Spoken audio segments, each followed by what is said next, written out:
Happy New Year, everybody. Welcome to another edition of the Sports Exchange. My name is Scott Morganroth, the Motor City Madmouth. And for a lot of you people that are watching on YouTube, Facebook, and wherever, if you wonder why I'm wearing a Jacksonville Jaguars hat on this show, I'll give you a really good reason.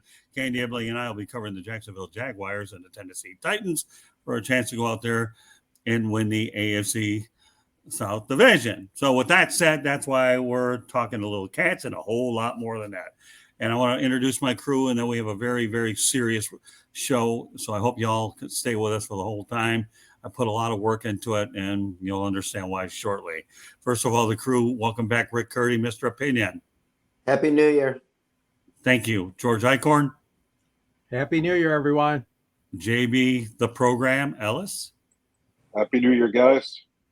And last but not least, my pundit, which preceded his broadcast, a two-man act, Jacob Christner. Happy New Year, and just a little report, Chris Jericho just gave $10,000 to Damar Hamlin for his toy drive. So today is my first broadcast being number 60, okay? And I'll have another 10 years. 40 years. Yeah, there you go. That's what you said earlier. I'll take 40 days, let alone no, tell that to TV. Sometimes the way my body works, you wonder a little bit now. First broadcast in the with the number 60, so I'm proud to have it. And I feel like we get a lot of wear and tear out of this body. So let me go ahead and give everybody an overview of this show. This show here, to me, is called Hughes Injustice and Hamlin Prayers.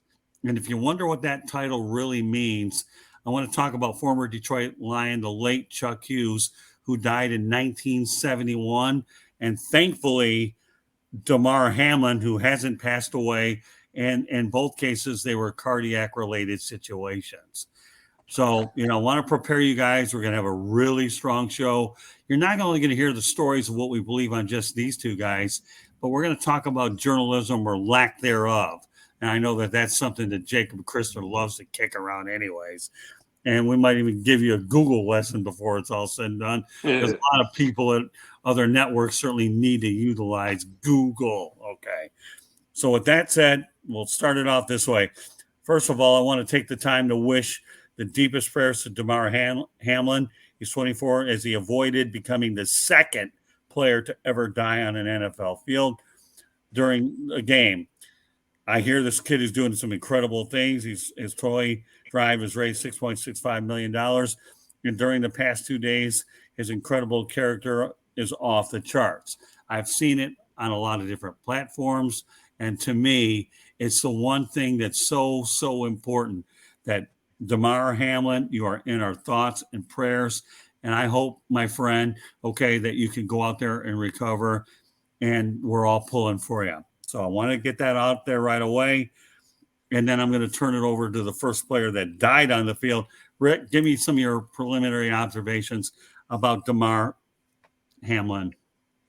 It's sad, we said there was only one player that happened in 1971. And I was reading about that, but it's just sad. And football's a violent sport. I'm actually surprised that it doesn't happen much more. But I remember when Mikeutley, when he was paralyzed. I remember Dennis Bird when he was paralyzed. Right. It's just a very violent sport. And he's 24 years old. And when I saw that happen, it was like, what happened? He just fainted. And all of a sudden they had to do CPR. So it's scary. And, of course, the NFL handled it all wrong as usual. Surprise, surprise. But I'm glad that the coaches stepped in and said, we're not doing this. That was a good part, that they stepped in and said, we're not doing this game, and there's no way. Yeah, now I will say this. Candy Ebley and I were driving back from Wisconsin, and we were on the Florida Turnpike when the Monday night game took place. So I heard about it through my notification. So I didn't have a chance to see the play. But everything that I've done, and I've watched a lot of television to prepare for this show, is that it was just a simple football hit.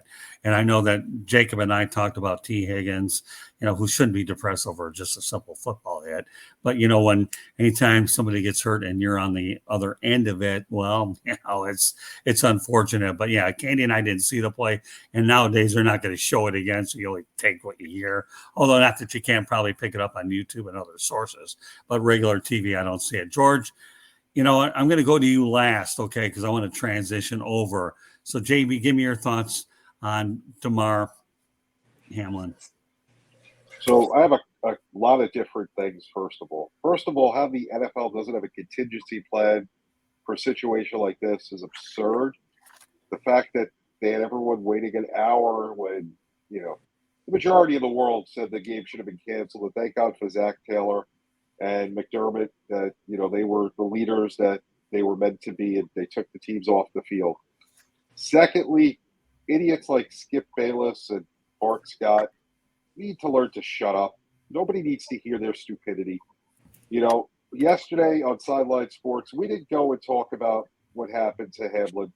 We went ahead and we brought in a cardiac surgeon that can explain to us, who saw it, what he thought possibly happened, and the best possible explanations based on science, not based on what JB Ellis thinks, because JB Ellis isn't a cardiologist or a cardiac surgeon. I'm not qualified to talk about that. I don't know the different things. So we got the explanation from a cardiac surgeon who explained it to us, and we asked our questions. We got to the bottom of it and, understood what everyone's looking for, what the timeline would be, rather than just making stuff up and going on the air and saying, well, blah, blah, blah. No, we took the time to find an expert and get to the bottom of it.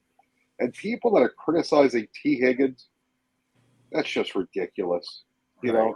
The guy is a wide receiver. He's not trying to hurt anybody, just like he's trying not to get hurt. He's a young man. He has a family.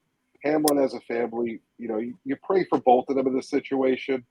You pray for both teams, because to sit there and watch that, and that they're expected to come out and play on Sunday, it's not going to be easy.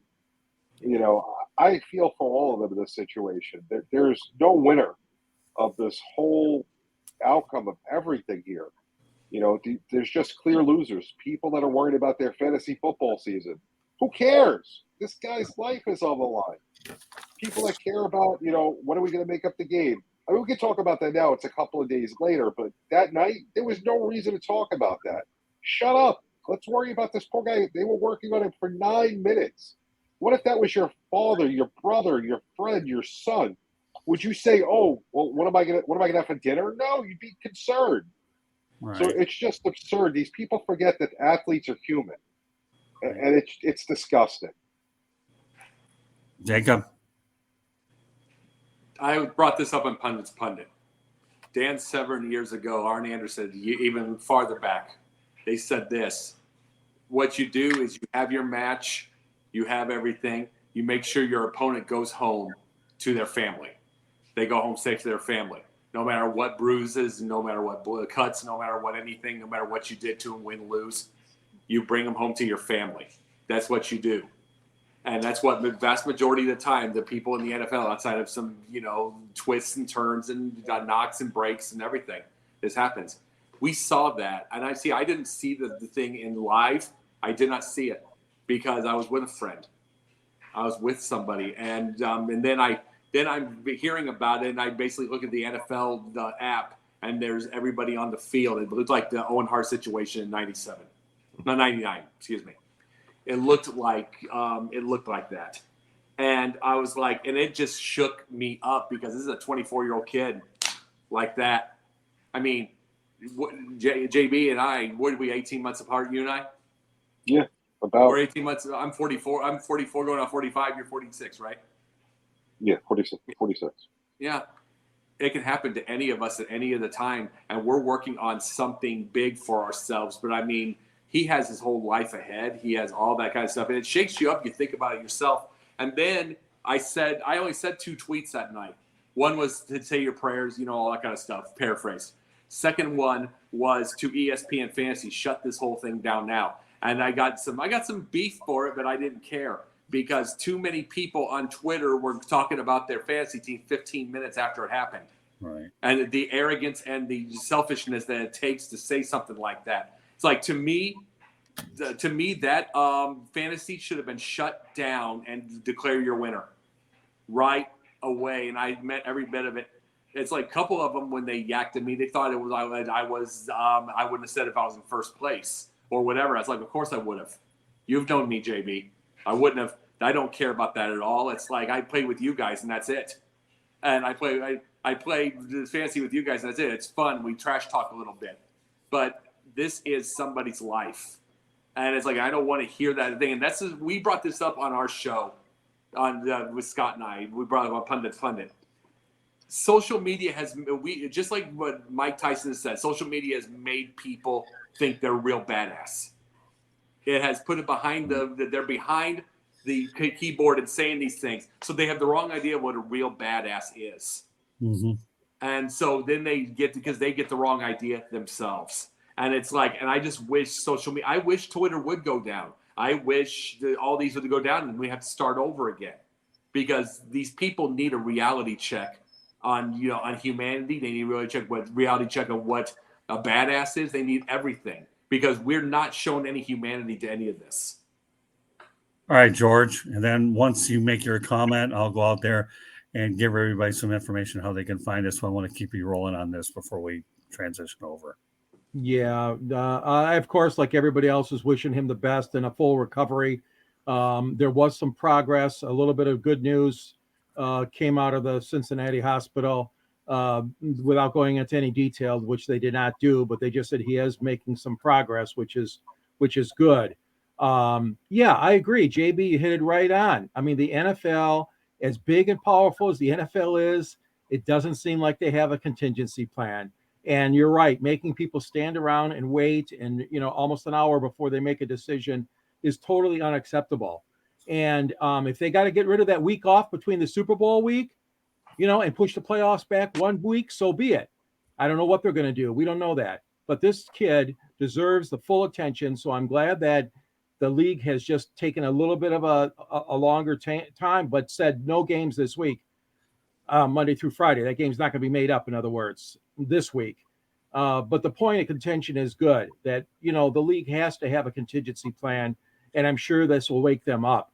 As far as all the other stuff, there's so many other variables on this, as Jacob was saying, that, we all need to take a long, hard look at the way we communicate, the way we spread news, or in some cases, a lot of gossip and BS. This whole thing has to get under the radar now. Right.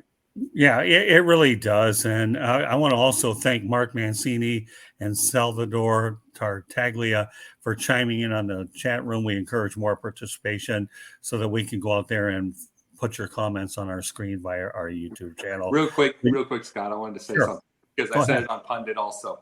Yeah.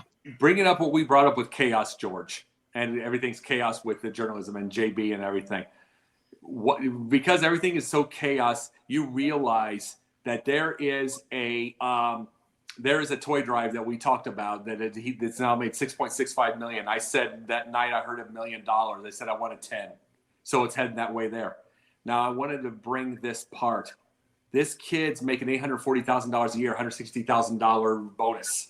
So that's thing, but he's 2 years into his thing, and his career is probably over, to be very honest. And you don't get your pension till 4. You don't get your pension till the 4th year. We see these things right here. There are all of these little deals that we have with this, like with the collective bargaining agreement. I heard this today. The pension went down from $5,600 to $3,500 for these players. You don't get it till the 4th year. We have got, but you know something? These people talk about the fantasy team. They don't understand see, this is why I get mad at fantasy, why I get mad at Madden, and why I get mad with my Bears fans that they don't know anything about the game. They try to think that because they win their leagues. They don't know what these GMs are going to be going through in the off season. Right. About health, about, all the safety, the contingency plans, JB. All that stuff's going to be in that right there. And in the meantime, and one final thing I'm going to say, because of them, this kid's original thought process was $2,500. went up to $6.65 million, but he didn't even know he was going to get $2,500 for this thing, for this toy drive, and he's an NFL player. This is what happens when we get chaos and get hooked on it. Right. We could have heard about this a long time ago and gone to town, but he had to go. He had to collapse on the field and nearly die, and who knows what happens for us to get something good here.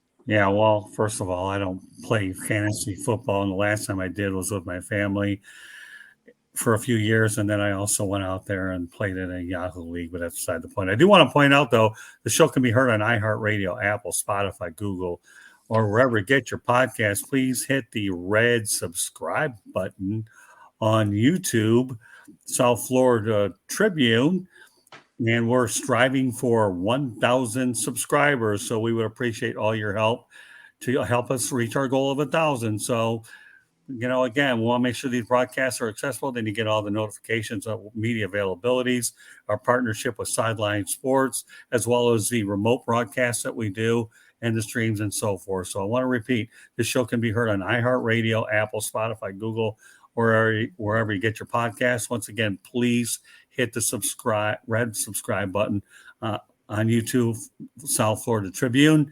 And once again, we're striving for 1,000 subscribers. With that said, okay, I'm going to transition over to something that only two people on this panel can really relate to, probably more. And you guys probably can relate, but there's nothing more than being there, whether you wanted to believe there or you're a part of history for all the wrong reasons. So with that said, the first player and only one to die is Chuck Hughes, the Lions wide receiver, who passed away on October 24th, 1971 at age 28. George Eichhorn and I saw the game at Tiger Stadium as 54,418 were stunned as Dickbutkus yelled to an official that Hughes was in trouble, and yet a minute and 2 seconds left in the game. The Lions were out of timeouts. They were doing their 2-minute drill, lost the game 28-23. The game was played in silence. Unlike what happened with the Buffalo game, they finished, had a minute and 2 seconds anyways. And by 3:30, the game really meant nothing. So, George, what can I say? You and I have talked about this so many times privately. And when I see this thing with Damar Hamlin, it's going to lead me to some very harsh, critical points in a few minutes. But give me your best recollection of what you saw, and I'll give everybody mine. And I want to also point out a little footnote that the night before that game, and I mentioned this on Pundit's Pundit with Jacob Christner, that Chuck Hughes and his wife got into an argument the night before. Charlie Vincent, my good friend, longtime legendary sports writer, said they got into an argument at a party over their two-year-old son chewing gum. They didn't have a chance to say they love each other again, which is sad. But the deal is this, okay, in this particular case. Mrs. Hughes went home. Chuck went to the hotel. The rest is history. Take it from there, George. Yeah, it's certainly a very sad occasion. I think I was about 15 years old at the time. Me and my buddies went to quite a few Lions games at Tiger Stadium, old Tiger Stadium, which, as you guys know, has been demolished. The Tigers and the Lions shared that stadium for many, many years. And Chuck Hughes was just kind of, he is just kind of an ordinary guy. I mean, we're not talking about Earl McCullough, or we're not talking about a famous wide receiver. I mean, he just went about, an old country guy that, went about his business, and just nobody suspected anything wrong.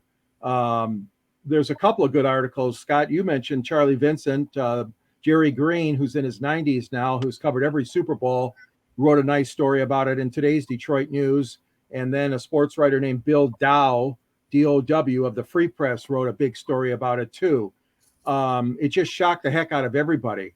I mean, the Lions, everybody was caught off guard. I mean, they didn't even have the equipment, of course, modern technology, what they used the other night wasn't even invented back then. So they did their best at CPR, mouth to mouth, and they also tried to revive Chuck through chest compressions too. And several of the medical staff and the training staff were on the field helping him out. And Dick Butkus standing over him. And like you said, Scott, calling, it's so vivid. He called, come on out here. He needs help. Big Ditka, Butkus. I get those two confused. Sorry. Butkus was really very upset, and as was everybody else. It was a very eerie situation. And Scott, I'll never forget the sound of that ambulance. As you said, the 54,000 were silenced, and then we could hear that ambulance pulling away from Tiger Stadium, taking him to Henry Ford Hospital. But the siren and it just added so much more uneasiness to the situation. It was a terrible situation, and Detroit did its best to try to revive him, but they just couldn't do it. All right, so what I'm going to do, and I rarely ever do this, but I'm going to do it tonight. Rick, JB, and Jacob, I just want you to think about it, and then we'll go on to the next topic, okay? Because George and I were there. I like to get everybody involved in every topic, but just picture yourself being an 8-year-old child, okay? An 8-year-old child at Tiger Stadium having nightmares, being exposed to death for the first time in your life. Think about it. How powerful is that? Rick, you don't have to comment this time because I have other things I want to get to. But an 8-year-old child like I was with my dad, and that night when we came back, I said, Dad, does this usually happen? Said, no, it really doesn't. No, and he felt bad. I had nightmares that night, kept hearing about it on local news. And I had nightmares. I stayed with my mom and dad in their bedroom. My dad said, you can stay here with us all day long. This was a very traumatic experience, and it was just unbelievable. An 8-year-old child experiencing death for the first time in front of 54,418 people. I mean, my goodness, how powerful is that? I'm sorry, folks out here, that I'm talking about 8 years old being exposed to that stuff, let alone at an event that was subsequently we wouldn't hear about for another 51 years. I remember when John McSherry died of a heart attack. That's probably the closest that I ever came to watching the game where you're watching the game, and all of a sudden he took his mask off and he collapsed, and you can see Mike glancing. But my question, I'm sorry to interrupt, Rick. Were you ever at the venue when it occurred? No, I wasn't. That's my point. That's all I want to say. I understand McSherry. There's probably lots of other examples as well. In fact, for that matter, we're going to bring them up a little bit. I was at the game with Reggie Brown. George, remember when Barry got his 2000, Reggie Brown got hurt? And I was also at the mikeutley game. Seems like bad luck follows me around a little. But when you're covering the sport and you're exposed to those kinds of things when you're there, that just shows about the physical, violent nature of the sport anyhow. But we're talking about a heart attack here, what Chuck Hughes and a young kid had to deal with it for the first time. So I just wanted to get that out there. The game meant nothing. They had to continue with 1 minute and 2 seconds left to go, and it deflated the Lions season. But I'm going to say the one thing that the NFL did do right, though, about this whole thing. I'm glad in this case with Hamlin that the game was called, suspended when it you don't worry about 1 minute and 2 seconds and stopping it because there's only a little bit left. But I feel like they made the right call, suspending it for the duration. What happens to the game later on, I'm not going to touch that one with a 10-foot pole. I'll let them make the decision, and then we'll focus on there. But to me, that's just the most unbelievable thing that I've ever heard. And what else can you say? So now this is going to get one of the most interesting parts of this show, okay? I think I set you guys up with maybe a heavy-duty appetizer, okay? If you're in Green Bay, although I do want to mention a Green Bay Packers story, though, that was connected to this 1971. My brother ended up going to the game when the Lions walloped, I think, Green Bay. Didn't they, George, that year? Didn't they beat Green Bay that year at home? I think so. Yeah. So my brother Lonnie gets off easy and watches the Lions wallop Green Bay. And yours truly's got to go to the Chuck Hughes game. My God, hello. How easy. And yet, by the way, the Lions are playing the Packers this weekend. And I want to get into that around my house because we already house divided here with whatever we have. So we'll leave it at that. Now, fortunately for Hamlin, after 50-plus years, he did have a great and quick medical attention and is still fighting, thankfully, but not the case with Chuck Hughes. And as I mentioned, so, again, we're really hoping that Hamlin, but Chuck Hughes didn't have the same fate. Now, here's where it gets interesting, folks, so bear with me on this, okay? When I was preparing for this show, okay, I watched 12 and a half hours of programming on ESPN, 4 hours of Getup, 4 hours of First Take, 4 hours of Sports Center from 12 to 2, and a half hour of PTI. And I'm going to tell you, we talk about hockey assist. Okay. Thank you very much, JB Ellis, for having me watch PTI, because not once, okay, did Getup mention the Chuck Hughes thing, or First Take, nor did Sports Center and Cooler Heads Prevail with a half hour of PTI. And ended up what happening was on PTI, they let off with the first segment, went to a break, and then went to the other stuff. Now, I'm going to tell you I'm going to go over everyone that I feel that the important names are. What I couldn't believe is a lack of research on Hughes on these shows and throughout the league. You want to talk about one of the biggest cardinal sins in journalism is make a factual error. And ESPN, I'm calling out for the moment, okay? They're saying it's never happened before. Oh, yeah? Really? I'm thinking, I wonder if ESPN's ever heard of Google. Guess what? Okay. And if ESPN needs to go ahead and understand all they got to do is go to PTI. Mike Wilbon and Tonykornheiser are two of the best in the business. And I was fortunate enough to meet them on separate occasions. Wilbon, I happened to meet him out in Arizona when I was living in the Valley, and Tonykornheiser just a couple of years ago. So with that said, here's what I came up with, and I'm going to defer to every one of you guys going on here. One of the things that angered the living daylights out of me is Herman Edwards is 68 years old. 68 years old and 55 years in football, didn't even know about it. Herman Edwards, a sub 500 coach in the NFL, known for the miracle and the Meadowlands that he returned for a touchdown. I don't care about his coaching record anyways, okay? But to me, Herman Edwards not knowing that Chuck Hughes died is absolutely baloney. Mike Greenberg, host of Get Up, 30 years, never seen it before. Do I give him a pass a little? Maybe a little bit. I don't know. New York kid, got involved, with school, but 30 years. But what do we do here when we come on the air? Don't we pre-prep a little bit? Don't we do a little bit of our research? Don't we get our notes? What Herman Edwards shouldn't be. You can tell us about all his coaching business. By the way, nice to hear from you, Jeremy B. He'll be on tomorrow's edition of Inside the Pigskin. Jim Kelly tweeted that he's never seen this either. Buffalo Bills Hall of Fame quarterback. Stephen A. Smith, 30 years, no mention of it, though he mentioned Hank Gathers and Daryl Stingley. And I got to tell you what's so funny about Stephen A. Smith, and I know that Rick Curdy will eat this one up alive. He still thinks that the Lions play in the Silverdome. Yeah, he's an idiot. No, that's okay. But he's still, and Stephen A., I know, who knows if you'll ever watch his show anyways. Just a correction, they play in Ford Field, and we don't care what you think during this weekend, whether the Lions and Packers will win. They made it to, they finally got a national TV game, even though it took them until the end of the year to do it. And then Bart Scott talked about mikeutley. And then here's one, Georgia, should catch your attention. New York Jets coach Robertsaleh, this is the first of this nature he never even knew either, and he's from Metro Detroit and Dearborn. Robertsaleh. Yeah, unbelievable, Scott. Yeah. No, you don't have to be a history professor, okay, but you should know a little bit about NFL history. And the fact that Chuck Hughes was the only player ever to die inside a stadium during an NFL game is pretty darn significant. And you're right. No, they didn't do their homework. Right. And I'll add one other thing, and then I'll mention a few, and then I'm going to turn it over to all you guys, okay? Thankfully, as I mentioned before, on PTI with Mike Wilbon and Tonykornheiser, they talked about Hughes, and Mike Wilbon was 13 at the time, and he's from the Chicago area, so if anybody knows Dickbutkus, Mike Wilbon does, But now I'm going to mention a few other people, okay?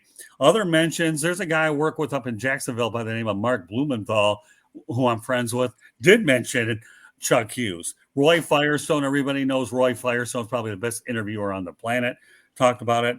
And another one of my guys that I promote with that you guys are probably all too familiar with, John Gonzalez, even talked about it as well. Now, let's do a little bit of history lesson with ESPN, okay? In 1971, ESPN were the letters of the alphabet. That's it, ESPN, letters of the alphabet. CNN as well, letters of the alphabet, okay? No social media, no Twitter, Facebook. Fox didn't have any sports. And if I want to go back to the history lesson of ESPN, Oh, how much I miss Chris Berman, Bob Lee, George Grant, Tom Meades, Gail Gardner, John Saunders, and the rest of them. They made ESPN what it is, and certainly what it isn't. And I had a chance to meet Bob Lee a couple of years ago, one of the classiest guys on the planet. And if you follow me on Facebook, I have those photos there. So I've given you guys a lot here. Rick, I know we're going to lead off with you here. All right. I talked 12 and a half hours. You can go wherever you want, Rick. 12 and a half hours. We only got it right in a half an hour with two Hall of Famers in Wilbon, Kornheiser, and I gave you the list of the names. The floor is yours, Rick. I mean, are you surprised by ESPN with these new people? They don't care. That's just all it is. They're ignorant. They're stupid. They go on there and say idiotic comments to get the shock factor. They don't talk about facts. It's all about the shock factor. Let me say, like Skip Stupid Bayless, how insensitive he was that some 24-year-old guy almost died on the field, and talked about playoffs and how they can mess up the play. Who cares? So, and I read up, and this happened before I was born, and I know about Chuck Hughes. I read about him, and apparently what happened was that they feel he was misdiagnosed, and that his wife actually sued the hospital and he settled, and they think he had like a ruptured aorta, and that's how he died. And so, I mean, even I know that, and it was 5 years before I was born. So for them to not know that, am I surprised? Not really, because it's just stupid, lazy journalism now, and that's what ESPN has become. I don't even watch ESPN, to be quite honest with you, because it's gone so stupid. It's like the National Enquirer. They just blab, blab, blab, yell, scream, holler, play the race card. I'm sick of it. So I don't watch ESPN, and it's just sad that people like Chuck Hughes, and we've seen other tragedy. I was talking about John McSherry. That's the only time I ever seen when he collapsed and died of a massive heart attack. That was terrifying when I saw that on TV. So very sad what happened to Mr. Hughes and his family. And but for them not to know that, am I surprised? Not really. JB? People want to be celebrities and not journalists, Scott. Take that to heart. I tell you that all the time. I think that, in the space we are in, we need to be both. But a lot of people on ESPN, they don't want to be journalists. They want to be pure celebrities. Right. I mean, did I know about Chuck Hughes as soon as it happened? Well, I had no idea, but I found out pretty quickly. We spoke about it on our show for a couple of minutes. I mean, was it the greatest coverage of the Chuck Hughes situation? No, but at the same time, there was a reference made to it because it's important, and it goes back to the NFL not having a contingency plan, and the, journalism today isn't about facts and knowing what's happened in the past. It's just about getting sensation, getting clicks, and there's more to it than that. You actually have to, have history and facts in there. It's not a, and it's not an editorial. Editorials are there for opinions. When you turn on a news show, you want to hear facts. Right. And it's not the way it's done anymore. I love it when you keep bringing that celebrity versus journalist. So you know what? While we're live, I'll let everybody know that there'll be a new show coming up, and we'll provide you with details called Celebrity versus Journalist. And yes, JB Ellis is a celebrity, and I'm the journalist. So stay tuned on Sideline Sports and South Florida Tribune for the premiere of that show starring JB Ellis and myself, the Motor City Mad Mouse Scott. And I definitely have no problem acting the journalist, and I'll back it up since I've been doing it for 43 years anyway. And JB, you want to wear that celebrity cap? Go ahead and do what you want. It's just going to make it a whole lot more fun that we're going to disagree and still be able to. The one thing we'll do is get people thinking about both sides, and that's what the objective of the show is. So celebrity versus journalist, Scott and JB will be launching it probably in the next few weeks or so. We're working on times and details and so forth. So we'll hope you'll be able to follow that one as well. So very good, JB. Keep bringing it up because you're just plugging the daylights out of it, and I'm okay with it. All right, Jacob. You and I are always talking about on Pundits, Basketballs, or wherever we're on together about mainstream media versus what we have now. But what I want you to do, Jacob, okay, on this particular show is give me your grade of how ESPN has handled the whole thing. I gave you the particulars, the Edwards, the Greenberg, the Kelly, the Smith, the Ray Scott, robertsaleh, and then, of course, the positive ones in Blumenthal, Firestone, and Gonzalez. Give me your thoughts about how badly ESPN handled this, Jacob. As far as keeping people alive, keeping the camera completely away from the, and not doing sensationalism. And as far as not trying to be too sensationalist during the moment, that's an A. But I'm going to explain something here. We're living in a world right now. You talked about history. All of you talked about history. It's not about history. It's not about facts, not anything. It's just sensationalism. We're living in a world right now that this is why social media absolutely sucks, is because you get a set of people trying to get rid of history because it's not comfortable to them. They don't want Babe Ruth as an all-timer because he didn't play against black people, whatever. That was the time. So they are trying their hardest to make Shohei Ohtani better than Babe Ruth, even though he hits 100 points less than Babe Ruth on his prime. They do this. So to say that they didn't know about Chuck Hughes, this isn't a shock, because I'm already shocked that Dan Orlovsky prayed on the air because a lot of them trying to get rid of God, to be able to do that, and he had the guts to do that part. How many people? It wasn't Tebow, it was Orlovsky that did it. But these are the things these are the deals. When they try to get rid of history, of course they're not going to know about Chuck Hughes because they probably didn't want him to exist. The world doesn't exist before our world. It's ego, it's arrogance. It is Snapchat, it is TikTok. It is all those. That is what's ruining journalism. It's because everything is the now standpoint. Far away was 2018. Those other ones, those were evil. Those were everything. No, they weren't evil. They were family people. The evil ones did evil things just like they do now.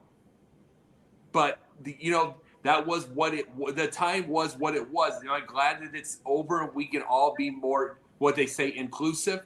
Yes, because we have a lot more interesting humans in this world. But the time was the time. Right. We've got to admit our history.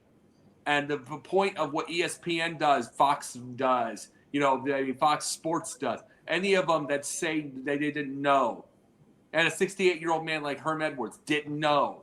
Right. All of those. That's just the idea of, if he doesn't know, that's ESPN telling him not to. Because you'd have an idea. It's like everything is sensationalism. No. It's like, get rid of history. We don't want to know it. The people that watch, we don't want them to know it. It's like everybody's too butthurt to admit.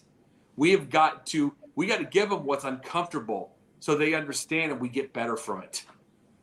Well said. And I want to point out something about Herman Edwards. I'm still befuddled or baffled. I don't know what the proper adjective is, that a guy 68 years old did not even go out there and know about the Hughes, or maybe he's not letting it on. But remember, we're talking about a network, though, that brought on Rush Limbaugh to go out there and be part of its Sunday telecast, pregame, and he didn't even make it through the year because he was way ahead of what he had done. So, you could throw that Hail Mary thinking you could connect on a home run there, but sometimes it bites you in the butt. But to me, just the ignorance and lack of responsibility of research, George Eichhorn, is a cardinal sin, because you and I were brought up with the AP style book, weren't we? That's how we existed in our journalism classes. Yes, and we sure did. That's a Bible of journalism. Everybody, let me give you a little journalism overview here, going back to the day when George and I were heavily involved. Marshall McLuhan came up with the saying that the medium is the message. He'd be turning over his grave if he knew what the medium turned out to be the message now, because it's just unbelievable. And I'm going to backtrack on what Jacob Christner had to say too. Social media is something we don't have to like. And unfortunately, if we're going to promote what we have to do it. But it doesn't mean that I have to really like it. One of my best friends, Tony DeMarco, who George and I, he got out of this business because he got sick and tired of it too, took his retirement. And I'm just talking about a lot of different people that get fed up after a while. I also want to thank Will Vogel and Smoking Jeremy B for their continuous comments in the chat room. George, you can read them every now and then if you want to, while I keep this program on track. But, again, when you go out there and don't Google, there are going to be a lot of people that are smart enough to know that you're not doing your job. Now, do I watch ESPN? I'll tell you why I do, because I'm a student of this business. I enjoy watching Smith's debate skills a little bit because he does come prepared. He's a little loud for my taste, but he is a strong debater and he does research. I'll give him that much. I mean, I'm going to idolize this guy. Bob Lee I idolize him. I don't idolize Smith. But if I can come up with content for our shows and make them better and improve my delivery on the air for you guys, as well as my co-hosts and my listeners, I'm always a student of wanting to get better. And I'm not talking about just Smith in general. Any journalist out there, I'm always willing to learn from. You know the drill, George. How many times have you shadowed other individuals in an effort to try to go out there and improve what you do? George, Sure. Take it away. Give me your, first of all, grade or lack thereof, possibly, of how ESPN handled this whole thing. No, I would have to give them a failing grade, Scott. You guys are right on, spot on. It's like they're afraid to do the research, or like you said, Jacob, they don't want to. It's not convenient for them anymore to go back in history and that sort of stuff. That's total BS. Chuck Hughes, it's not a household name, but for crying out loud, that's a fact that stood out in history and in football history for such a long, long time, even if you couldn't remember the name, okay?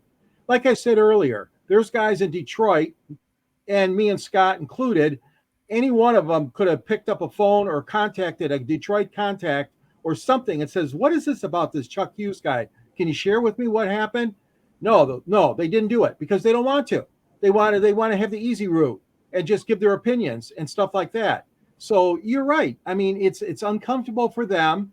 And Smoke and Jeremy B, I think you hit it too. You said, because history is becoming irrelevant to the Google society, they are discarding all of the uncomfortable past.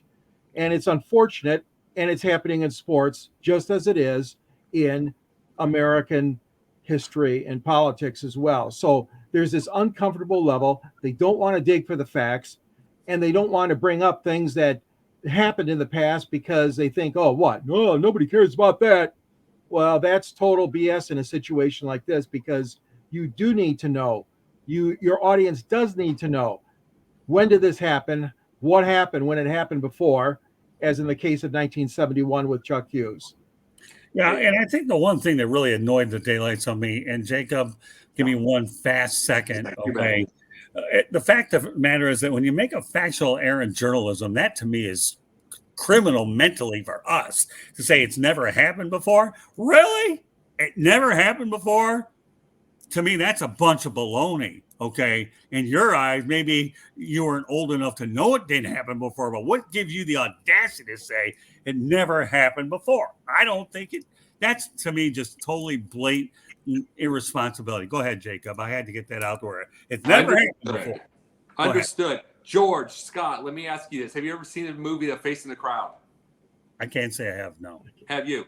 It is with Andy Griffith. Go look for it. It is about a guy named Lonesome Rhodes, who basically becomes the Trump of his day. I'm saying this part, and I'm not kidding you. Watch it. Okay. It's like 57 or something. And I'm going to bring this. When people erase history because they're uncomfortable, except for the stuff they want to say, and I'm saying some people are going to like Trump. Good. Okay. Some people are going to hate him. Good. Okay. He is what he is. But when you erase history, you erase a face in the crowd, you erase Lonesome Rhodes, and then you get Trump. Oh, he's never happened before.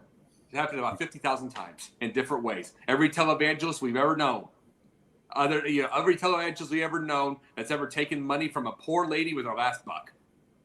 It has ever happened. And then they're so shocked when he wins. That's why. And it's not a hate or a like on Trump. It is just that's what happens when you get rid of history.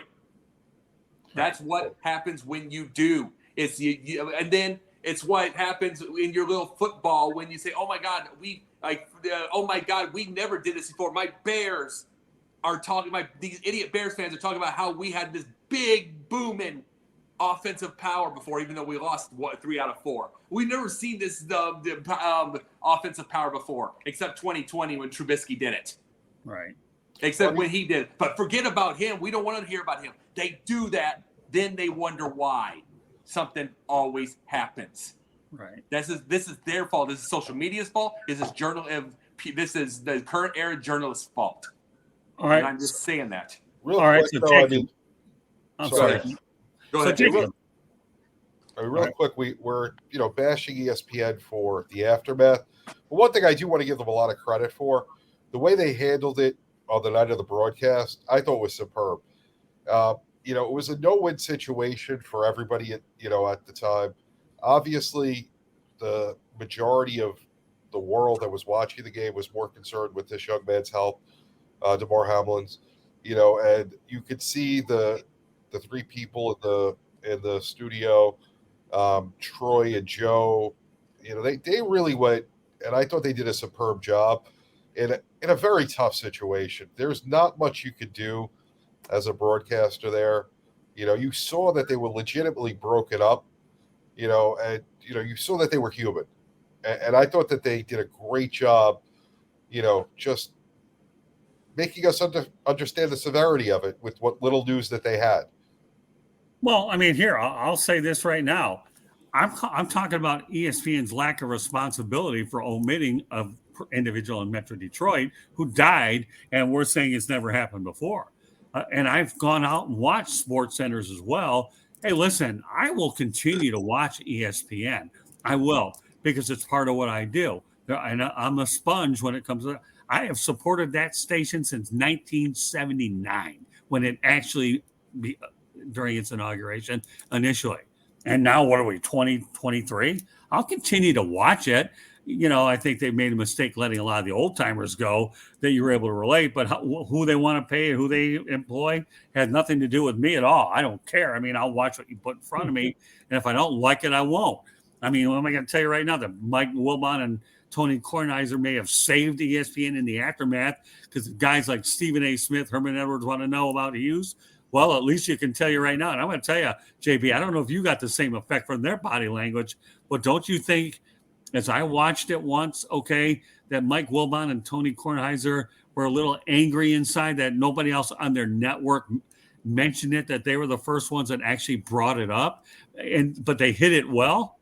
That's the impression I got. Okay. They're embarrassed at their network that they were the only ones that brought up Hughes. So, yeah, listen, Troy Aikman, to me, is a fine broadcaster. He's done a good job. Joe Buck, I met him, super nice guy. I actually met his dad many years ago in Pompano Beach, Jack. I have nothing against him personally, I don't. And they have a lot of fine announcers at all. And again, and Lisa Salter is very touching as well. Booger McFarland. Again, they're dealing with something for the first time that they never foresaw happening. And maybe it's unfair for me to judge them a little. Well, maybe not, because George and I, lived it. There's nothing more powerful in life than living it. Oh, no, I don't disagree with you, Scott. I mean, the crew that was on the game, I can understand if they didn't know. Because, honestly, off the top of my head, I probably wouldn't have known of Chuck Hughes. I'm 99% sure I've heard of it growing up, being a fan of football. But right. Do I remember it? Because, it wasn't the Giants. It wasn't a team I followed. It wasn't something that, I would think of all the time. So I can understand, the crew not at that immediate point knowing. Right. But someone who's producing, get the research done, have some information. It's not the faces that you see. It's the people behind the scenes that, when you work for an organization like that, 99% of the stuff is fed to you. A lot of people don't realize, if you're on the NFL, if you're credentialed by the NFL, they send you out press releases every week, a couple of times a week. That's where a lot of these guys get their stories and stats from. It's not, nobody does research anymore. It's all force fed to you.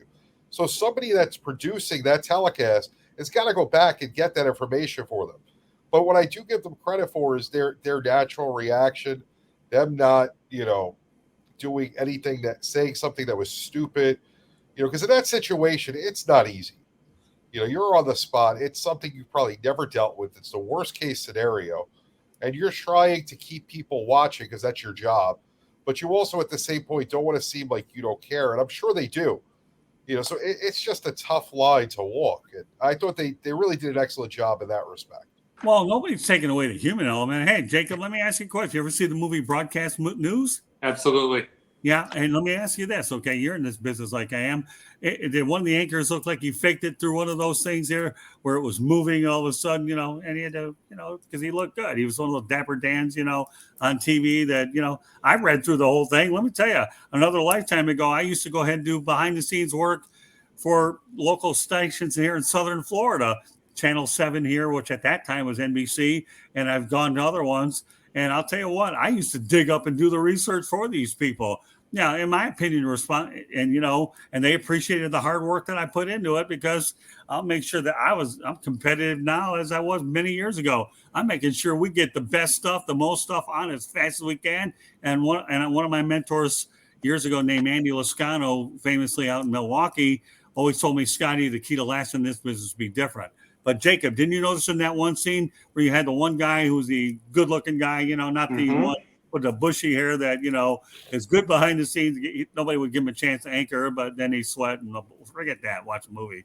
But the one guy where I said it moved me, but then the smart woman there read into it and saw some things that, this wasn't real until she looked deeper into it. So, and that's what I noticed watching it. I've watched that movie a lot of times. So JB, anytime you have an instantaneous reaction where people don't know what's what, but when everybody's telling me it's never happened before on the aftermath, I got a problem with that. I really do have a problem with that. And more importantly, the initial reaction, the shock that this new media have where everybody's under 50, doesn't know what happened. So what?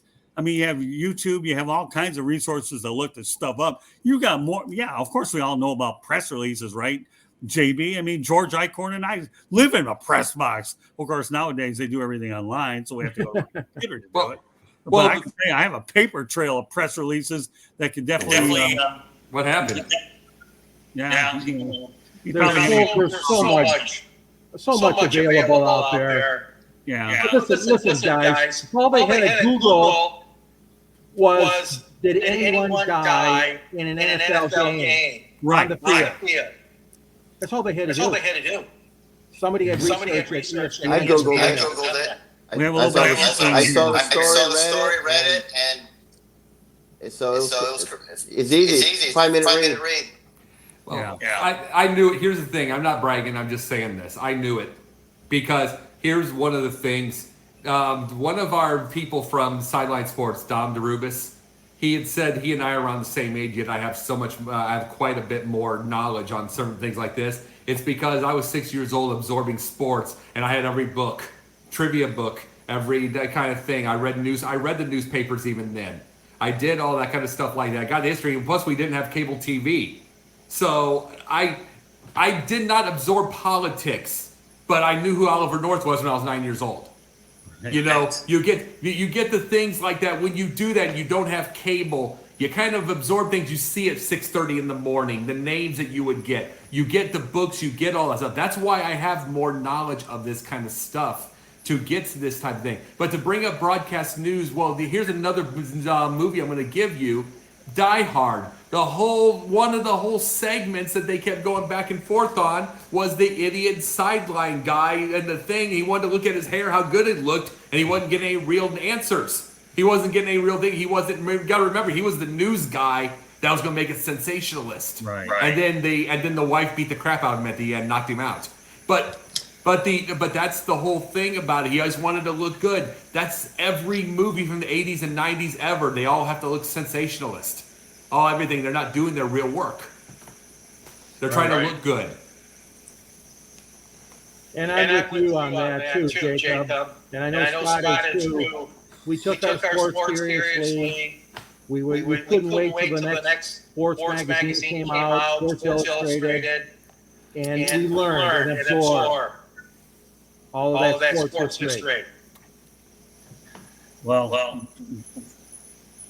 the reality of the whole situation is there's so much more responsible journalism going on.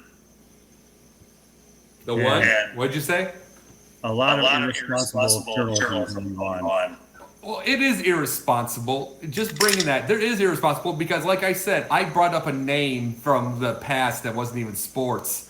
And I'm not saying I knew politics, and I didn't know anything about politics at all till 28 years old. So don't take what I was going to say. I'm not going to be Mr. President of the United States. What I was saying was I knew the sports. It's all I knew from that point. But what I was saying is when you didn't have cable TV, you have names that come around to you. I had every little book. I was reading it for you. I was reading it 3 and spelling it 4. There's those little things. That's why the knowledge that I've got. It's because I was reading then I loved sports. So I did know about Chuck Hughes because it was in books.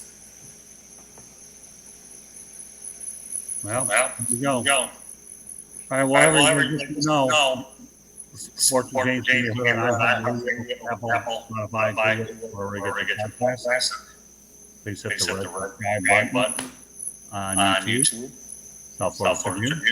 We're striving for 1,000 subscribers. So Jacob, are you giving me the top of real business or where we can see you? Oh, absolutely. Sunday nights, Basket Bros, and we're working on a special guest. I can't say yet, but we're working on it. We're going to see, but it's going to either be this week or some subsequent weeks down the line. We're working on it, so I'll let you know. Monday nights is going to be the pundit views. That's what we're working on, and we're getting on that guest. Tuesday nights during the season is going to be confidential. Wednesday nights, doubleheader, Pundits Pundit and Sports Exchange with all of you. And Scott's on my Pundits Pundit also. Thursdays, Yin and Yang. Yin and Yang, it's outside of sports. It is films. It's television. It is politics and psychology. All kinds of different things, anything but sports. Every once in a while, and also on the sideline, every once in a while when they need me and they give me a call, the gauntlet. And then back to the thing again, so I stay busy. All right, JB, give it to him. JB underscore the program on Twitter. Sideline Sports every Tuesday at 8:30. Here every Wednesday, J&J Sports Express at 7 p.m. And every other week, both sides of the coin. Who else? Who knows where else? All right, Rick. You can find me on my website, www.charlottebats.com. I'm on Facebook at Charlotte MLB, Charlotte Bats Baseball. I'm also on Twitter, Charlotte Bats Baseball, and Instagram, Charlotte Bats. And I'm also on LinkedIn under Rick Curdy. And my email address is cltbatsbaseball@gmail.com. All right, George. Yes, I'm the author of Detroit Sports Broadcasters on the Air. And let me say this, Scott and I know Van Patrick was the announcer for that game on radio with Bob Reynolds when Chuck Hughes died. It's just a nice book. It tells you about the history of sports broadcasting in Detroit and Michigan. And Scott, you're in it too, as you're featured with a couple of greats, all-time greats, Jimmy Connors and Muhammad Ali.